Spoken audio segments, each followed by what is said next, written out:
Welcome back, everybody. The Grand Tactician, Civil War. Grumpy Grandpa Gaming is episode 24 of our Year Unit Only Federal Summer 61 campaign using the a.o.m mod. Well, first things first, I do apologize for not having an episode out last week. There was a death in the family that left me a little too bummed out to sit down and create anything is probably the best way to say it. I've gotten over that now, so we're going to get back on track and keep things moving along, though getting the busiest part of my summer coming up, so we may get sidetracked again. But last couple episodes, things have been kind of busy for us. And mostly right here at St. Louis, where the Army of the Tennessee under Daywood did see their first combat, and it was a pretty close run battle. It could have gone either direction, except for the Blue Storm Brigade saving us in the end and sweeping the rebel flank up for us. This could have been a really bad start to the Army of the Tennessee's career, but Daywood, MG Vargas, and the commander of the Blue Storm pulled it off. So cheers on them for that. So we are securing St. Louis at this moment. The Indian Army of the rebels is on the move. They've been sitting down here by Muskogee for a while. Muskogee, not Muskogee. Muskogee for a while. And they finally moved north. I'm not sure if they're heading towards our Independent Cavalry Corps or St. Joseph, or they're going to switch track over to St. Louis. They're sitting here at Papinsville right now, but you can see they are on the move by this track line. So they can go in either direction. I'm really hoping to head off towards the Independent Cavalry Corps, and if not, we'll chase them down with it. Over here in the Kentucky front, we have finally secured Charleston. The Army of the Ohio is still recovering. Not even made it into yellow readiness yet. And we seem to have lost sight of the rebel armies that were in the area, and I'm sure they'll pop back up again. Hardy's Corps does not appear to be moving, but they are strengthening up. It looked like they had pulled forces. Thankfully, it pulled forces out of Longstreet's Corps, because he was about a 30,000-man force, and they got stripped down to almost an equal size as this Corps. They were sending them east, so it looks like we might have a major showdown coming up here in Kentucky. We have reclaimed Winchester up in the valley, and we were holding steady at that position right now with the Army of the East. And the grunts are still sitting in Washington, D.C., recovering from the constant assaults that have been thrown against the works of D.C. I don't know what the rebels are thinking. They have not sent enough forces at any given point to ever overwhelm the Corps in position. But it's just keeping the readiness of this Corps low, and is throwing off our plans for the entire summer campaign. Engineer Corps is still building the support over here at Alki Landing. It's 35 days away from completion. As soon as they're done with that, they'll come back up and around and build a fortification down here below Winchester and up the valley. And we did have ourselves a major naval engagement. The rebels beat down our frigate force and actually sank one of them. We did cause quite a bit of damage to their force. I believe it was the Pontchartrain squadron that we had fought. But I think that fleet's going to be out of commission for a while. Well, what's left is not too badly damaged. I mean, the Santee is down to 46%. But she's going to be... I'm just going to pull her from the fleet for now. She's going to be out of action for a while. Same thing with the Chesapeake squadron. They got into a nice scuffle. The rebel fleet here and the Chesapeake had not done anything the entire campaign. They just kind of sat here. They finally came out to fight us after the battle with the Pontchartrain squadron over here at the Fire Islands. So, which actually kind of gives us an opportunity here to retake Fortress Monroe. So that might be something I do once the frigate squadron is back up and running. We may make an attempt at Fortress Monroe. It's right there at the Chesapeake. It blocks our ports up here, blocks their ports over here. So retaking Fortress Monroe should be something that we look at. I would like to secure the fort here at Moorhead Island, Fort Macon, but I think Fortress Monroe might come first if it's available for us to grab without any interference. I think that covers everything for right now. So we're going to jump over into the historical record. And just a reminder to everybody, these videos are always chapters, so you can jump around to whichever part you so choose. From the Journal of MG Vargas, dated July 16th, 1862. It is finally concluded, the first battle for the Army of the Tennessee. It was a bloody affair, but with the combined effort we pushed the Graycoats back from St. Louis. I wish I could say I am filled with glee, however that's hardly the case. I truly understand now the warnings that my husband and that General Daywood gave me. There is truly a difference between ordering my men around a training field and ordering them on the field. The battle had us on the defensive in the hills surrounding St. Louis, as we had anticipated the oncoming rebel army keen to kick us out of Missouri.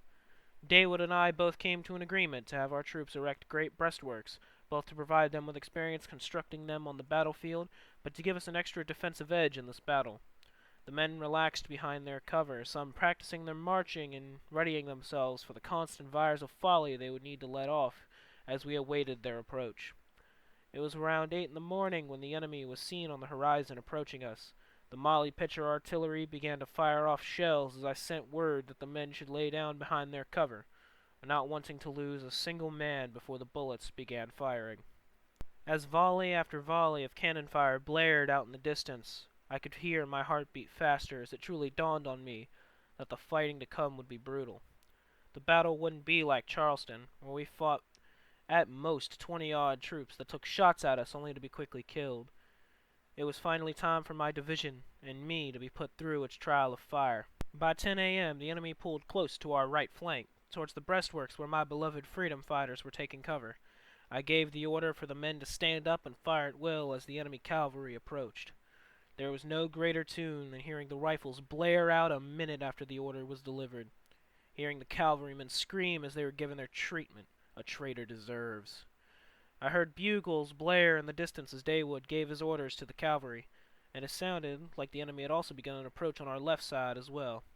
The battle began to go faster, as I had to give out orders in a rapid fashion, ordering the freedom fighters to stay their ground instead of pushing the enemy past the river, and telling our battlefield couriers which unit needed the extra powders and bullets. I heard the freedom fighters had begun wavering, and so I pulled my command closer to them, hoping to inspire my men and women to stand and fight. In the middle of my speech, God decided it was a decision I should be punished for. A stray Confederate bullet lucked its way past my men and struck me in the shoulder. It hit me so fast I was knocked clean off my horse. Even with the nearby gunfire and fighting, you could almost hear the moment everybody held their breath as I fell. I laid on the ground for a few seconds trying to gather my bearings before a voice strung through my head saying, "Do not let them see you fall. Stand back up. Stand of your own accord. Show them the enemy will not conquer you." By then the men had begun to surround me. Some reached out to help me, to which I screamed for them to stop, and I stood on my own 2 feet. With my left hand over my left shoulder, my palm almost immediately covered in blood, I screamed out, if the Confederates wished to stop me, they should have hit my head. Make them all pay for missing the chance. The few troops nearby that could hear my shots quickly took a hold of themselves and fired off shots. These men seemed inspired by my bold declaration as I told the nearby officers to get me to a field where injured soldiers were being taken, and to continue to feed me reports, saying that I will still command these men. Not too long after I had reached the camp being set up to help the wounded soldiers, I had received reports that the 1st Suffrage Brigade's morale had broken, and they were retreating from the breastworks to regroup. To help cover the gap, I ordered the Freedmen engineers to cover the line, but soon after getting reports that the Blue Storm Cavalry Brigade had begun forcing the enemy back, I received reports that Hildebrand had taken it upon himself to try and advance the Valkyries beyond the breastworks to chase down the enemy. I had to quickly order his troops back into position before the madman got my men killed and wounded for some damn stupid idea. This war doesn't care how much glory you get, you'll get shot all the same. Not too long after, my freedom fighters suffered a similar morale breakdown to the 1st Suffrage, and retreated to my position to regroup. My men and women stood firm even when retreating, quickly pulling themselves together. I ordered the Freedmen engineers to cover the line where the freedom fighters were, and before too long we had finally broken the Confederate morale, and the ugly bastards retreated beyond the horizon. I told the men to chase them to the river, then return back and make camp for the night. As the battle wrapped up, I was surprised to the amount of men and women flooding the tents. The screaming will likely haunt me for the nights to come. And yet all the same, these troops persisted and fought on. Hell, I saw a girl who simply received a grazing shot to the stomach, nearly ready to fight the nurses just so she could get back to the front line. I had to step in and tell her she will return when the nurses say and not a second sooner. From what I have been told, our death tally comes up to about 730 troops, roughly 585 of those deaths being my infantry. Even now, as I sit in this hospital in St. Louis, I am overwhelmed by that number. I had just ordered nearly 600 people to march to an early grave in only my first battle of the war. To that, I simply say next time we lower that number by 100, till I can go through a battle not losing a single man or woman. On a more positive note, the reports also indicate we killed over 1,000 Confederate troops, which means we dealt a good blow to the forces in Missouri. Since I am out of commission and unable to lead, I wrote a letter to General Daywood asking that my command be transferred to Oris S. Ferry, the man who is in command of the Molly Pitchers. If there is anyone I want at the helm of an army with both male and female troops, I want it to be an officer who has an experience leading both.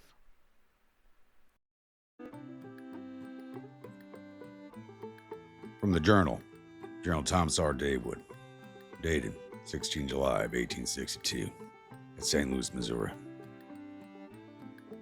Today will be remembered not for the valor of generals, nor the artifice of maneuver, but for the raw grit of soldiers that stood, held, and bled under fire. At dawn, we made our position behind the river east of the city. I ordered the Corps to build breastwork.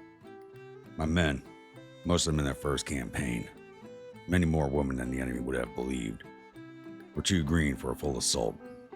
I chose to let the rebels come to us. The decision, I now believe, spared the Army of Tennessee a bitter rout and brought us instead a hard-won triumph.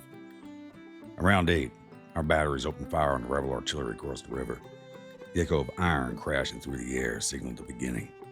2 hours later, Longstreet's infantry and cavalry began their march, straight into the teeth of General MG Vargas' division. Amish soldiers, under heavy pressure, fought like veterans born. Their volleys rang with discipline and fury, cutting down lines of gray as they came. Her leadership steadied them, and her courage inspired. When the leftmost brigade of her division wavered under the sheer mass of rebel numbers, Ami rode to the front herself, exposing her flank to musket fire, and rallied them with saber drawn and voice raised above the roar. A musket ball found her shoulder in that brave charge, but the line held, and so too did the spirit of her command. Meanwhile, I had dispatched our cavalry, the Blue Storm Brigade, under Brigadier General Taylor, to harass the rebel riot. We moved with brilliant timing, smashing into exposed enemy infantry and rolling up their artillery train. The effect was immediate. Portions of the rebel line fell into confusion and began to fall back. What began as harassment became a rout of their flank. As the enemy surged again toward our center, I was forced to call upon the engineers, Brigadier General Smith's brigade, after one of Ami's brigades broke and ran away. With picks dropped and rifles shouldered, they took their place in the line. It was an engineer, not a line soldier, who planted the division flag back in place when it fell amidst the chaos. By early afternoon, Ami's division, or the only brigade still left on the field, still held strong. Alongside them, the engineers formed a solid bulwark. The rebel advance faltered, then it broke. One by one, their formations disintegrated, and before sundown, the enemy was in full retreat. I have heard the rumor already that Longstreet himself never appeared on the field, dismissing our corps for its composition. If true, his arrogance was our ally. His absence may well have handed us the field. Ami lives, though her wound is grave. I visited her tent before setting pen to paper. Said only, "We stood, sir." And she is right. They stood, they fought. History will remember St. Louis for its smoke and thunder. I'll remember it for the courage of those who refused to break.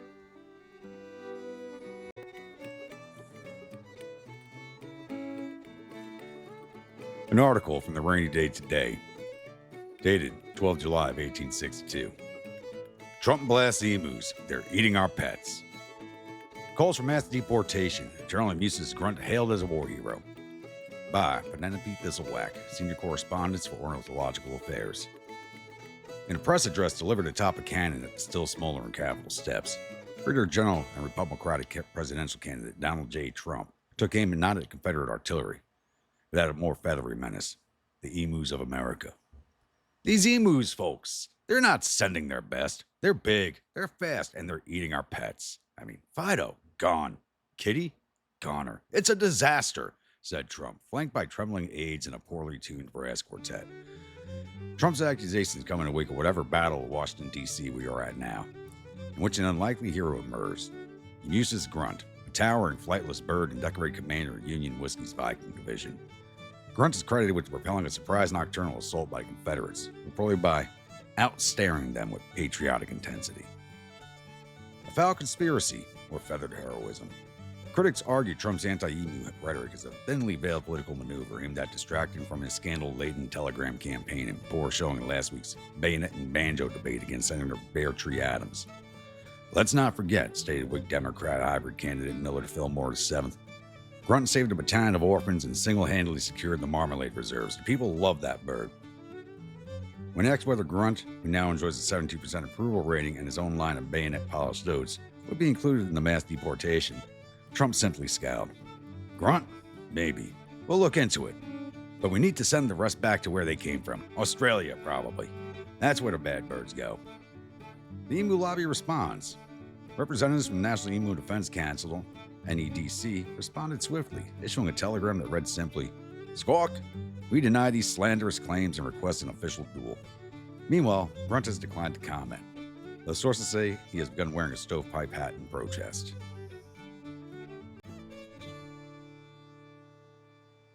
Once again, as always, thank you everybody who contributed, newspaper articles, diaries, letters, and especially to a.o.m Vargas, who voiced a.o.m Vargas for this episode. She's a writer in VO for that section of the interview.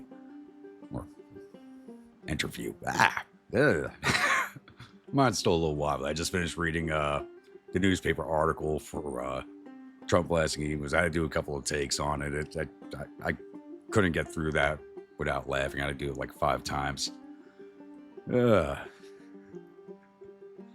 And that one can be accredited to Rainy Day Today. He's very good with the emu and Trump stuff. I do enjoy what he puts out for us.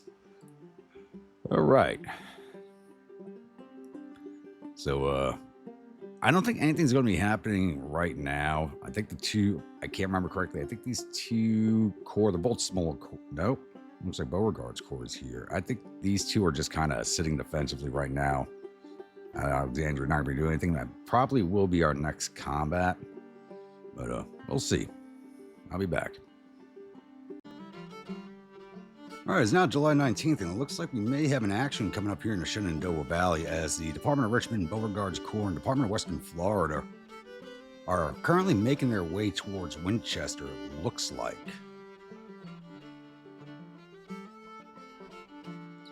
Just a little bit here.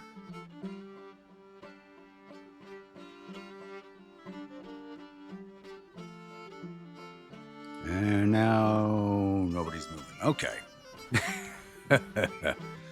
False alarm there. Maybe Department of Richmond's pushing out Washington again. So it looked like Department of Western Florida was heading towards Winchester. Beauregard was going to join them. Department of Richmond left Alexandria with Beauregard. Now it looks like they're heading back. Now they're moving away again. Or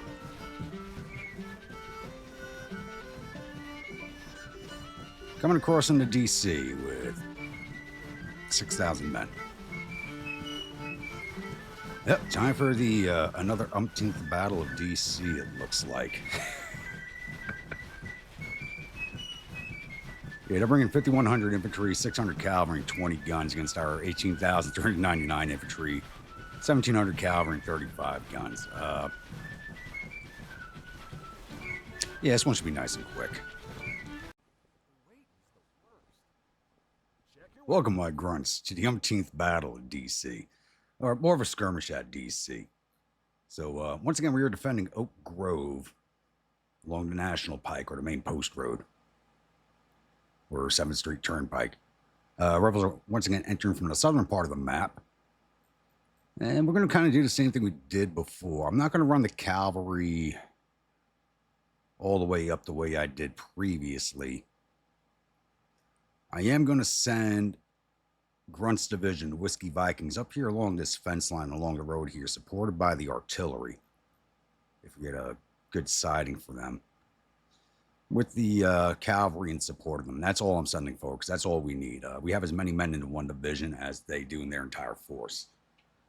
So, very straightforward plan. I'll come back in once we have the rebels sided. All right, it's now 1600. We do have rebel cavalry sided. That is the Virginia Local Defense Brigade. So we have Trump stockbrokers up on the road. Thor's Hammer's falling into the left of them. Sweden Brigade is left of that. Lead Breakfast is falling in here at the edge of the fence line. And 20th New York is all the way out on the flank. And I do have the Cavalry Division moving on to the right over here. They're going to be moving into the woods here in loose order to the right of Trump. So pretty straightforward battle plan. Probably just do this with Trump's brigade alone. He has 2,200, almost 2,300 men in the brigade. He's probably one of the strongest brigades in the army right now. But somehow he keeps himself out of the fighting.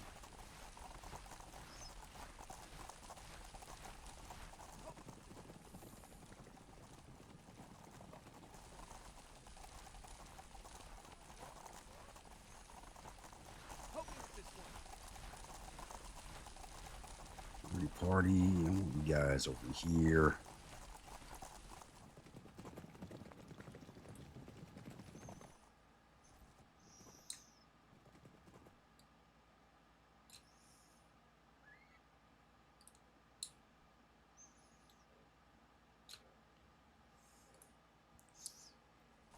Grab that wheel and push.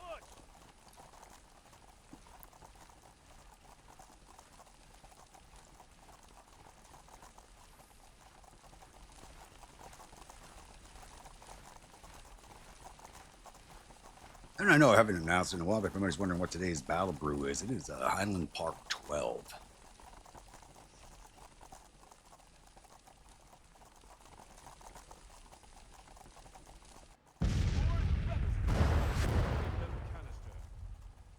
There you go, eat those 20-pound shells.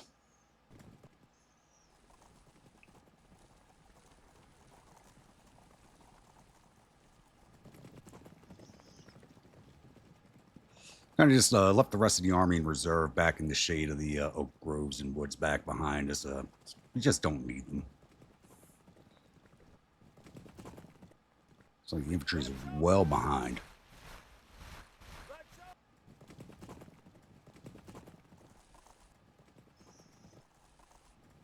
I don't know why my mouse is very hyperactive lately.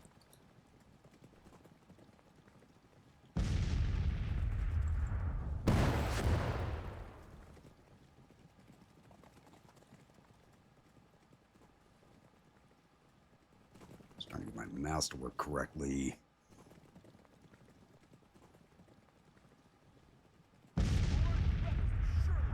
All right, Trump, got you in a position where you can actually show us something besides your mouth.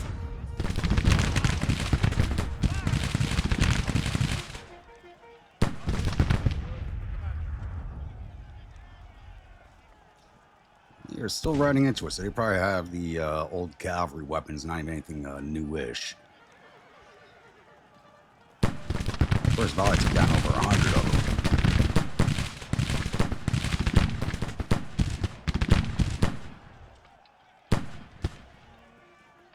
them. And there they go.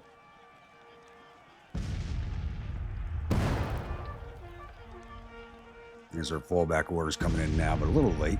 Probably telling them to stop. Who's this? VMI's coming up the road.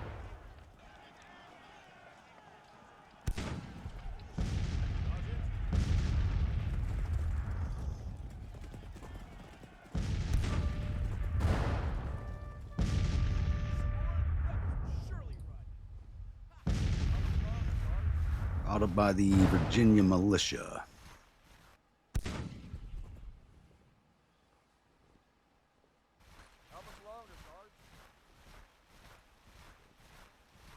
And who was that we just lost sight of right there? Is that the cavalry? Probably the cavalry. And 2nd Virginia militia. I see the majority of their forces already.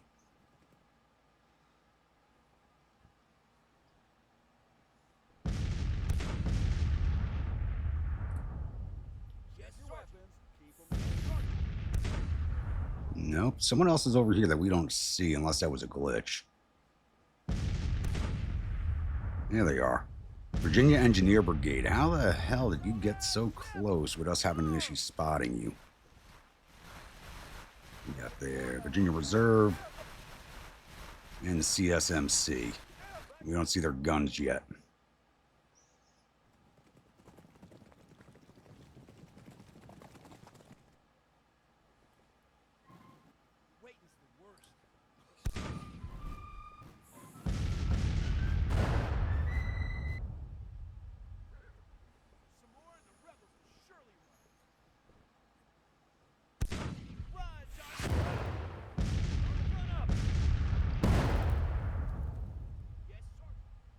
You guys are firing. All right.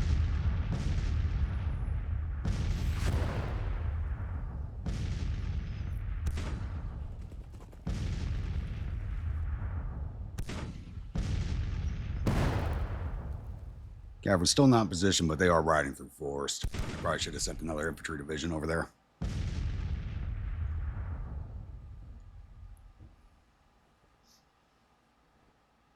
We're more or less there to ward the rebels straight into this line here.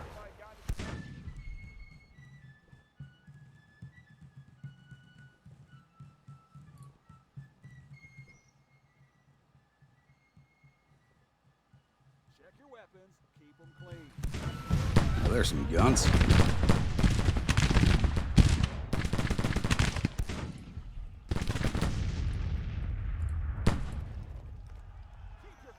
Sure we knock those out as quickly as possible.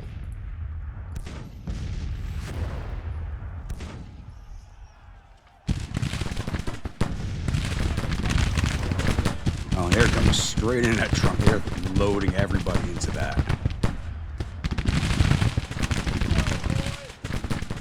Where are their command staffs?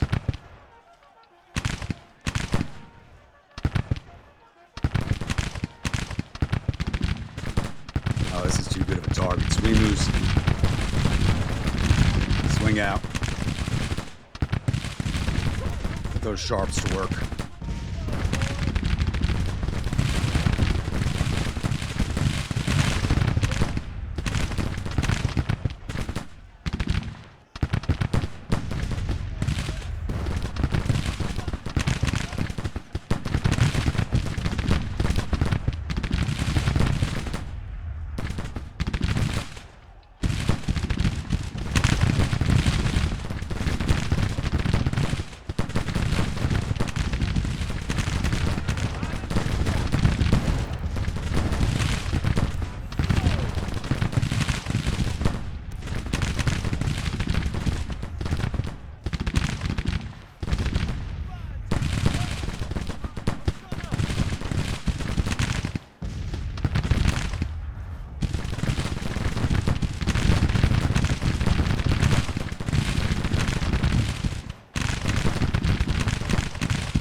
I'm starting to take some casualties. Oh, only two.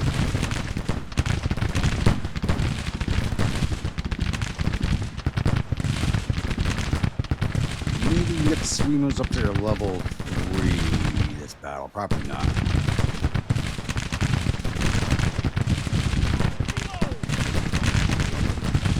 Alright, Cyans.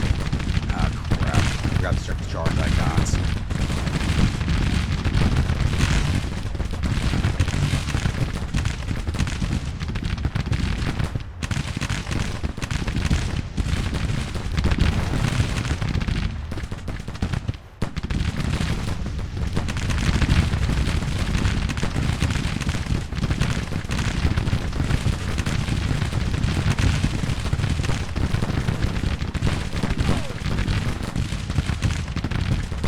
Pushing CSMC.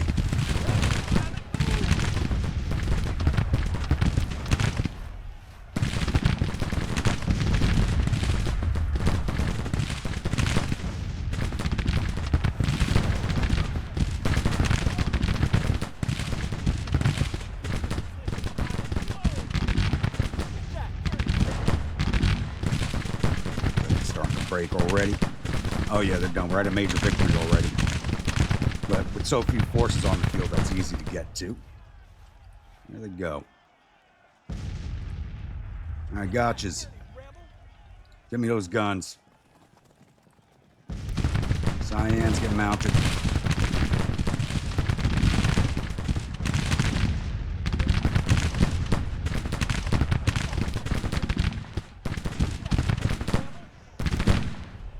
Trump push down the road.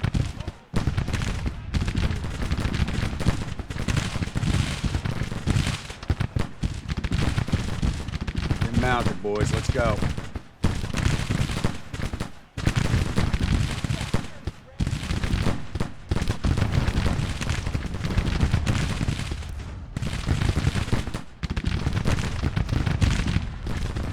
Trump actually moving with some alacrity.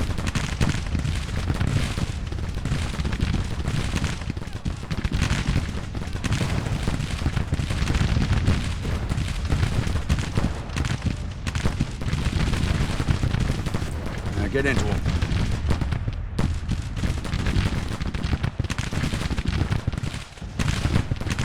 All right, Trump, get in there.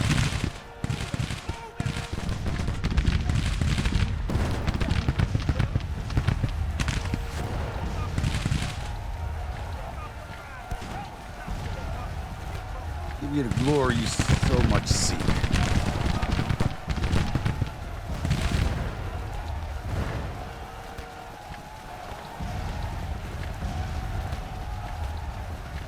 Get those boys down.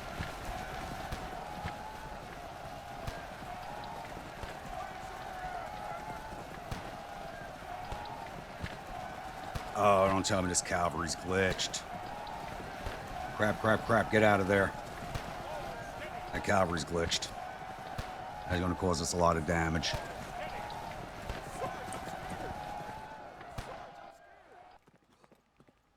No slacking, soldier.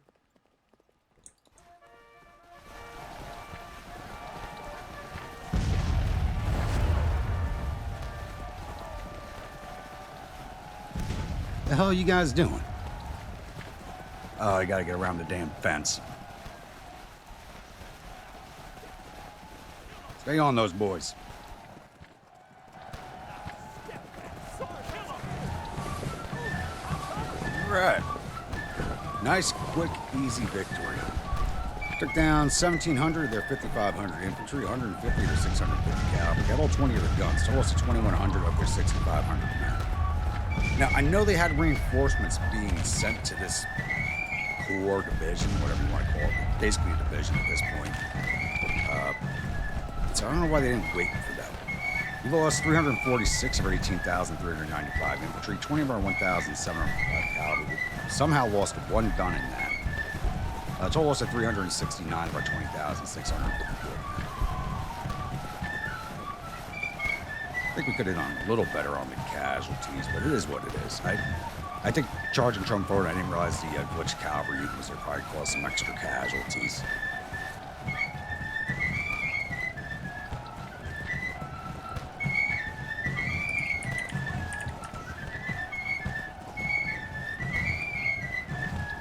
All right, combat reports.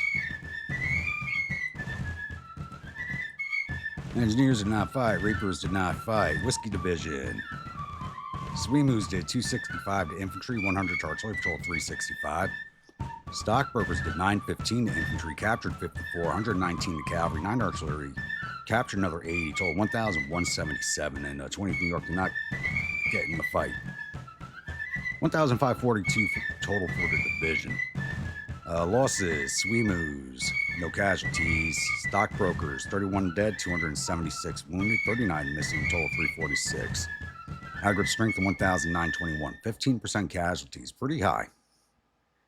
But it's a large brigade. Larger brigades always seem to take outsized casualties.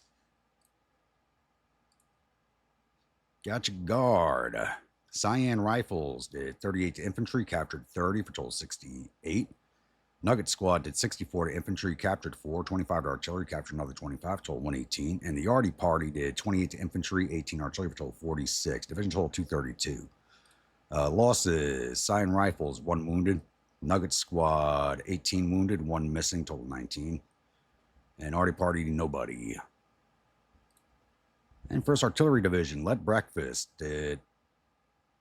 Well, that's casualties. Led Breakfast did 1 cavalry and 27 artillery. That's... You know, they did take a while to get in position, so I'll give them that. Thor's Hammer did 25 to cavalry, 7 artillery, and 89 to infantry, total 121. 204 for the division. Losses. Thor's Hammer had 3 wounded. All in all, we did really, really well in the casualties. A lot of wounded. Not too many killed in action, just a lot of wounded. We'll get them back eventually. We did not lose any officers. Let's see if we got any of theirs.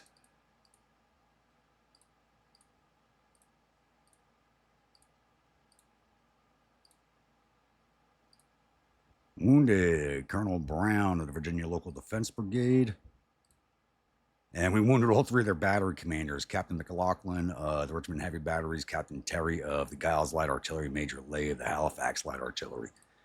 Wasn't expecting that, so we did wound 4 of their officers, but nobody of really any note. I can close out here, and I'll see you all at the newspaper screen. Major victory at the umpteenth Battle of Washington, D.C. More of a skirmish than anything. And they blame the loss on poor old Major Lay, who was one of the battery commanders that we wounded. That sucks. That's BS. That is BS.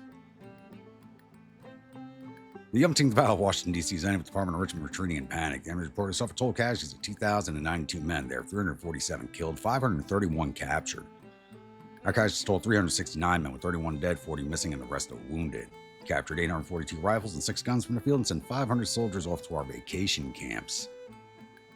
And so this big showdown I thought was going to happen in the Shenandoah Valley apparently is not happening, because I thought that's where they were all headed.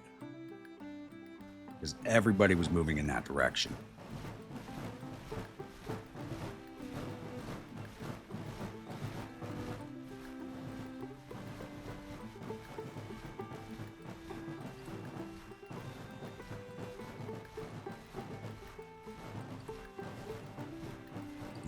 That's from last episode, didn't clear that out. Why is my mouse being so sensitive today? Makes no sense. I think it's been doing it all week. It's been really sensitive. Now, it doesn't look like we have anything else going on for right now.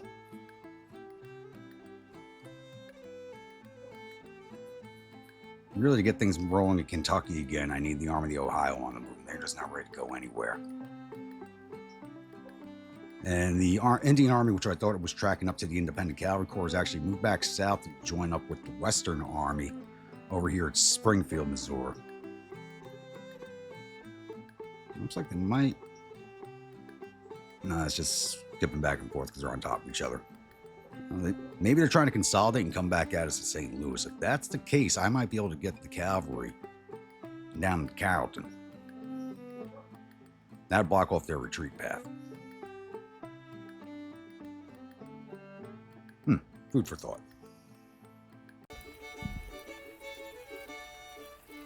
right, it's now July 22nd, and it looks like we have the Department of Western Florida coming in for an attack against the Capitol now. They were over here at Strasburg, just south of Winchester, but I don't know what the AI is thinking. They keep beelining at the Capitol with forces that are not able to do anything except drag down the readiness of this corps. And they're just throwing people away.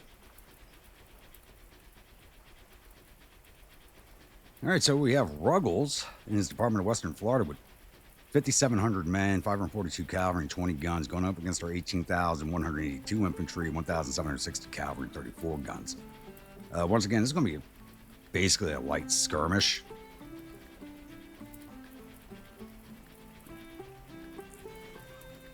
But let's go see if we can grab ourselves another glorious victory and probably make Pope more... He's already legendary? What?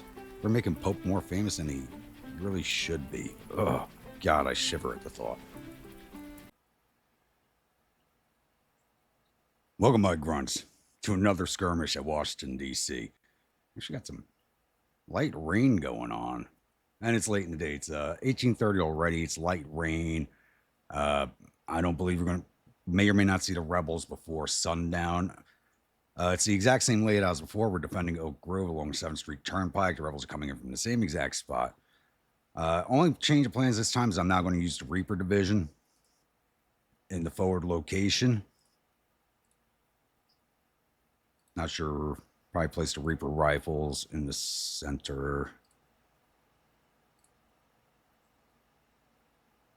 Or actually the Berdans, because they need to really level up. This division I've fought heavily with, so their sharpshooter levels are not too high because of the casualties they've taken. Because I throw this division to some of the heaviest fighting. I usually use the Irish for flank attacks, so they need the chance to up their levels a little bit. So it's probably gonna be the Berdans here, with the lead breakfast here left. Quiet in the ranks. Reaper rifles to their left, with Thor's hammer, and then the 35th, and the cavalry's going to the same position. This time I'm just not dismounting. I'm going to leave them mounted up this time. And that's it. So I'll come back in once the shooting begins. All right, so now a little after 1900, we do have rebel cavalry straight to our front, and is the 1st Florida Cavalry. I think it's their only Florida Cavalry because they don't have a lot of men in that state. And the Dans should start laying into them here any second.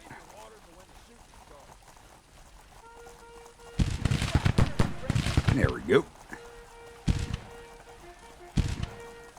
Yeah, 70 on that first volley. Not too bad.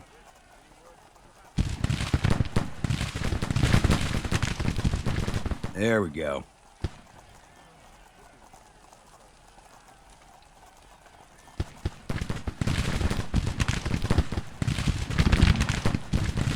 Why it shows them stepping around like that? That's kind of weird. And there goes the Florida Cavalry. Almost 50% losses. It's coming up behind them.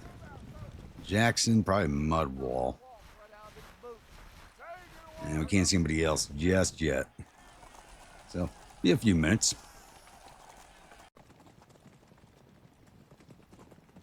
All right, we have Jackson's brigade approaching our line now. I was really hoping to get up. It looks like that's their orders right there, telling them to stop. But it's going to be arriving a little too late. Our artillery is in line, so they've been getting hit by the artillery on the way in. I think this battle's going to end a little sooner than I would have liked.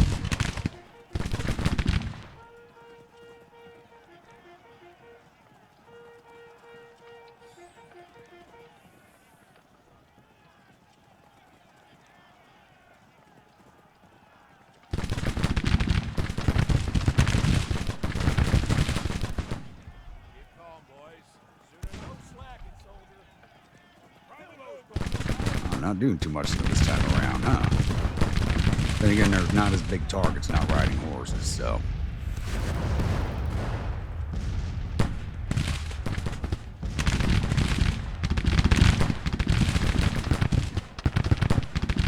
I don't understand why my brigade's hot-footing it like that. It's kind of weird.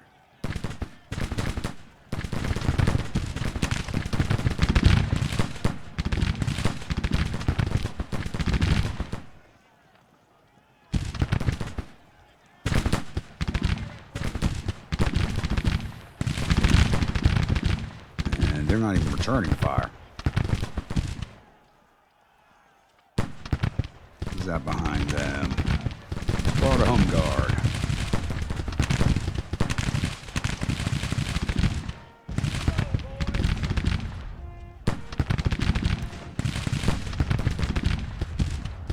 I think they just spotted the cavalry arriving on the flank.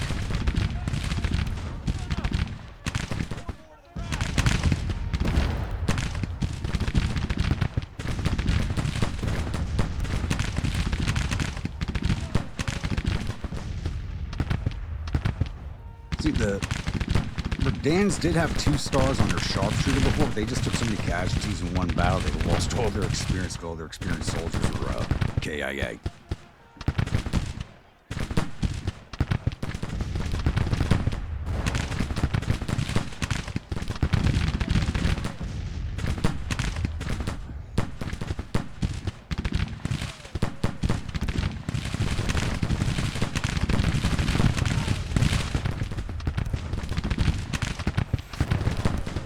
Somebody's hitting us from right there. And we can't see them. What the hell?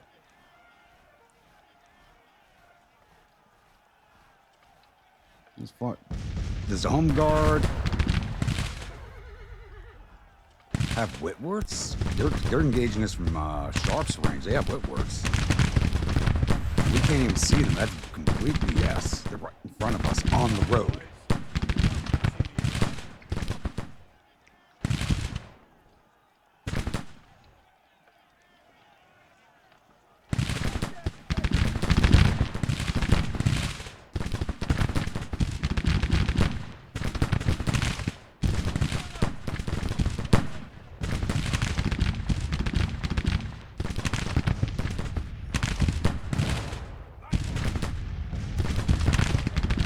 Now we got a sight on him. Taking unnecessary casualties because of that.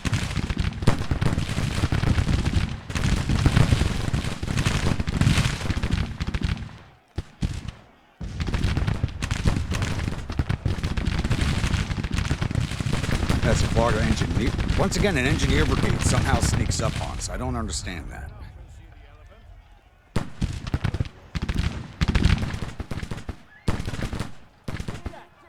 And now we can't see these guys again.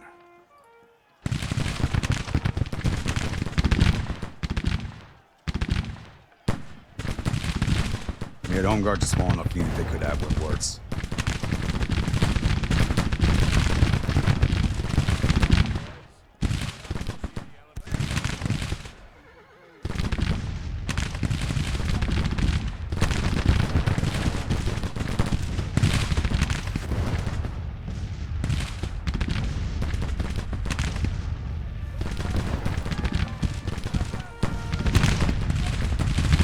Yeah, they're getting their withdrawal orders.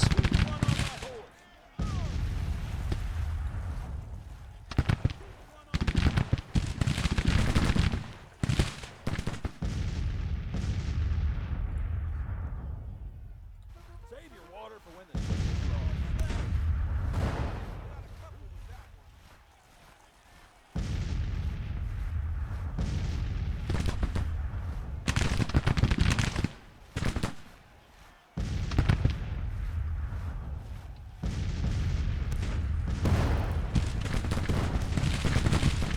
Gun them boys down. There we go.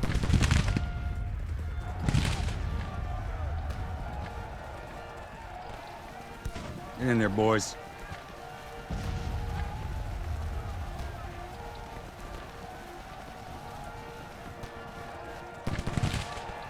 There they go.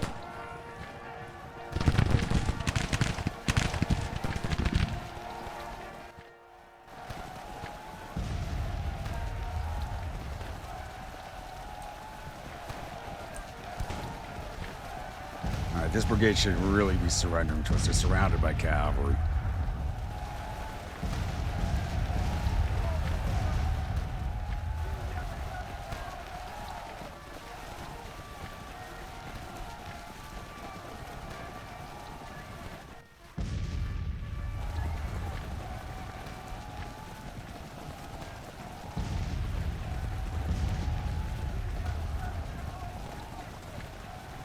Go, boys, get up the road, get after that artillery.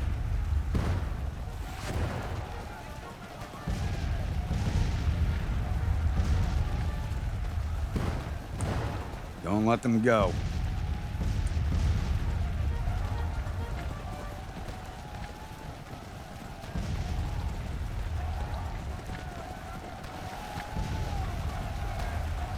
Tell them the shooting is still charging. All right.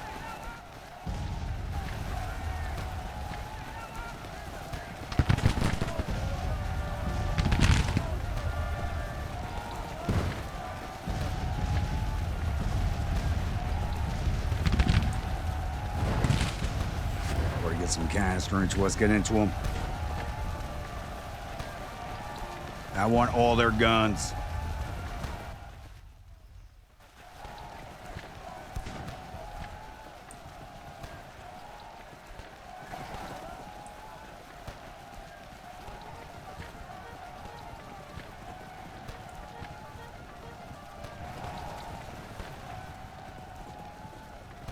Florida militia really should have surrendered to us when we had them totally surrounded by cavalry.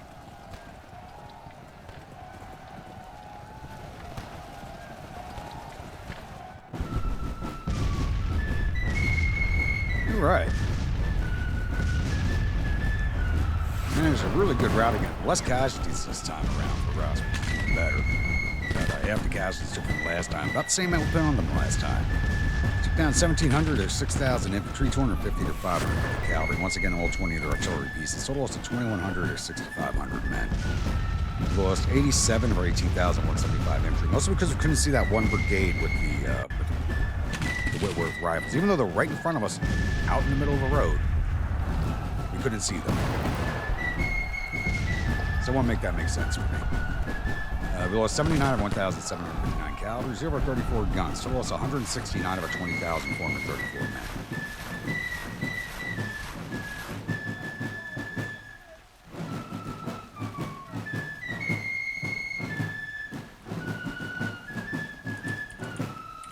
And I do have my mouse back under control now, thankfully. I forgot there's a button on this mouse that changes the sensitivity of its movements. I had to find it. All right, combat reports.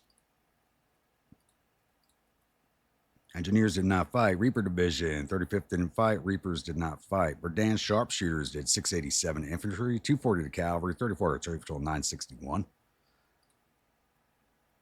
Irish Division did not fight. Whiskey Vikings did not fight. Gotcha Guard. Cyan Rifles did 291 infantry, captured 126, 29 artillery.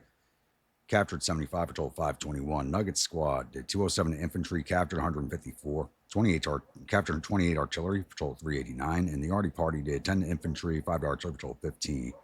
Division total 925. First Arty Division. Led Breakfast did 87 infantry, 14 artillery, patrol 101. And Thor's Hammer did 22 to infantry, patrol 22. 123 for the division. Losses. The Reaper Division, that's Whiskey Vikings. For the Berdans, 10 dead, 69 wounded, 8 missing, total of 87. 5% losses for the brigade. Gotcha Guard. Cyan Rifles, 6 dead, 34 wounded, 9 missing, total of 49. 6% casualties. Nugget Squad, 6 dead, 20 wounded, 4 missing, total of 33% casualties. And no casualties in the artillery or the horse cavalry. And Led Breakfast had 3 wounded, which is what Thor's Hammer got in the last fight also. It seems like they're just kind of catching stray rifle shots. And we didn't lose any officers. Let's see if we got any of theirs. Wounded, J.A. Smith at Florida Light Artillery. And everybody's a separate brigade. So we only got the one officer this time, once against a battery commander. Battery commanders suffer in this game. They just absolutely suffer. I get closed out of here, and I'll see you all at the newspaper screen. Another glorious victory at a skirmish at Washington, D.C. Department of Western Florida retreating in panic. The enemy's party suffered total casualties, 2,134 men. There are 329 killed and 657 captured. Our casualties total 169 men, with 22 dead, 21 missing, and the rest are wounded. We've captured 960 rifles and 8 guns in the field and sent 619 men off to our prison camps. And nobody got famous or lost face in that fight, amazingly. We're going to try and blame that on the poor battery commander who was wounded again.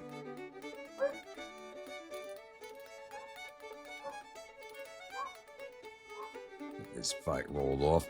I wonder what Beauregard's doing now. He's waiting on reinforcements.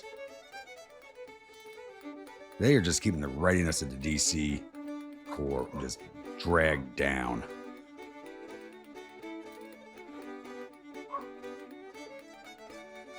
Now we're looking over the Army of Ohio, still halfway through yellow.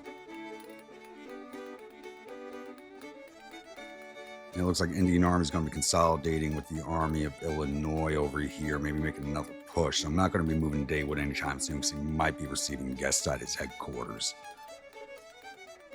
And then Cavalry Corps is still looking unmolested. If they all push once again towards him, I am definitely pushing him south into Carrollton. We won't have the forces to move against Fort Smith, I don't think, but we should definitely be able to take and hold Carrollton against anything they send at us.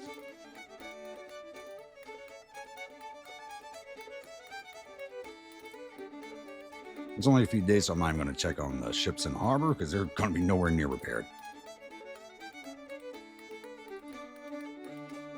All right, I do believe I'm going to be ending this episode here. I know it was 2 very short skirmishes, but I'm trying to stick to... I was doing the 1 battle per episode rule, but like we've been having a lot of skirmishes like this, so I mean, it's 2 very short skirmishes, sadly. Hopefully we'll have a nice throwdown fight next episode, but I'm kind of up in the air on that one. But this episode is already late enough, so I do want to get this edited and out as soon as possible. So, once again, if you're a new viewer, return viewer, not yet subscribed, please think about hitting that subscribe button. If you do, remember that bell icon so the next video comes out. Following along in the series and enjoying it, don't forget to bayonet that like button and butt stroke that comment section. And I'll see you all at the next episode. Stay grumpy.